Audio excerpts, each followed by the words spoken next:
Et il y a toujours une espérance qui nous pousse à avancer. Mais on ne sait pas ce qui est devant nous. Cette curiosité-là, c'est une forme de vertige, c'est un appel. On répond à l'appel de l'horizon sans savoir ce qu'on va trouver. Donc, c'est se mettre en danger, c'est accepter l'idée d'un vertige possible. Et puis il y a les mots qui sont comme des armes aussi, Fatou Diom.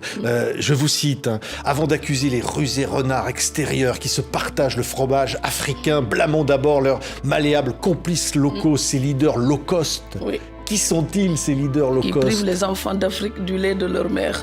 C'est ça la suite. Oui, c'est ce qui est dans cette nouvelle, qui s'appelle la marmite du pêcheur. Oui, parce que ce pêcheur, il y a la raréfaction des ressources halieutiques au Sénégal, comme un peu partout en Afrique. Donc il va pêcher, il va de plus en plus loin, il n'attrape plus assez de poissons. Il a des enfants, il ne trouve plus de quoi vivre. Mais il y a les accords de pêche qui détruisent l'Afrique. Donc lui, il est victime de cela.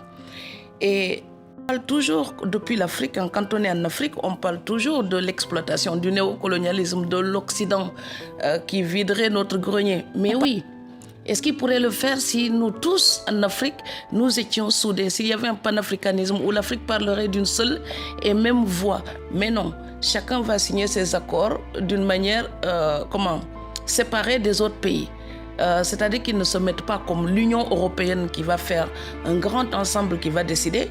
Non, les pays africains vont aller individuellement. Donc chaque pays va signer, ce qui les affaiblit. Donc oui, ceux qui exploitent l'Afrique ne pourraient pas le faire s'ils n'avaient pas des complices locaux. C'est ça, ce sont les cyniques, c'est le mot que vous employez. Vous dites carton rouge à ces dirigeants-là, carton rouge. Oui, qui font semblant de diriger le peuple africain tout en le livrant à la famine. Donc, à un moment donné, il faut qu'ils se rendent compte qu'il faudra que l'Afrique, 54 pays qui peinent à être entendus, c'est parce qu'ils n'ont pas pu rassembler leurs forces. Et cela, c'est possible tant que nos dirigeants continueront à jouer leur match individuel à leur propre détriment. Donc, il faut à un moment donné que les Africains se rassemblent pour parler d'une même et unique voix. Oui, nos os paieront, vu l'espérance de vie en Afrique, nos vies servent d'engrais au monde des pillards. Oui. Les mots sont forts. Et oui, regardez l'espérance de vie en Afrique. Donc, c'est l'espérance de vie au Sénégal, par exemple. Si déjà à 40 ans, vous n'avez toujours pas trouvé un travail stable, quelle retraite pouvez-vous imaginer?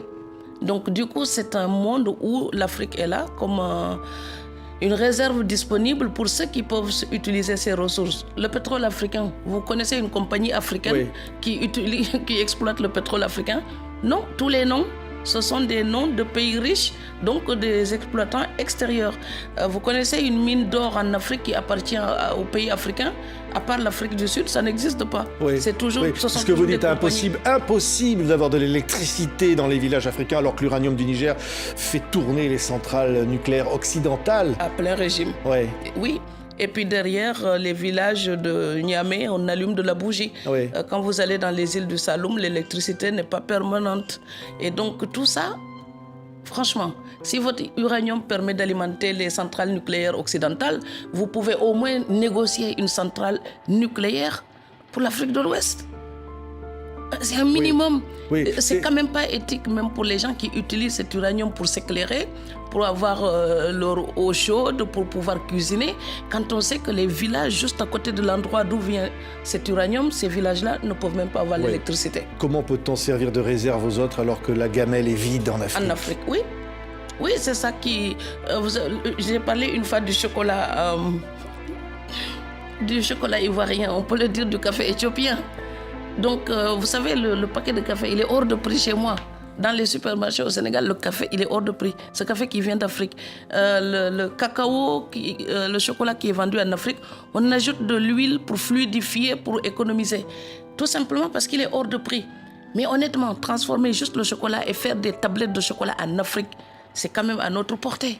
Pourquoi on ne le fait pas? Donc, l'Afrique ne souffre pas d'un manque de ressources. L'Afrique souffre du défaut de transformation. Il faudrait consommer local, transformer et valoriser les produits de manière locale.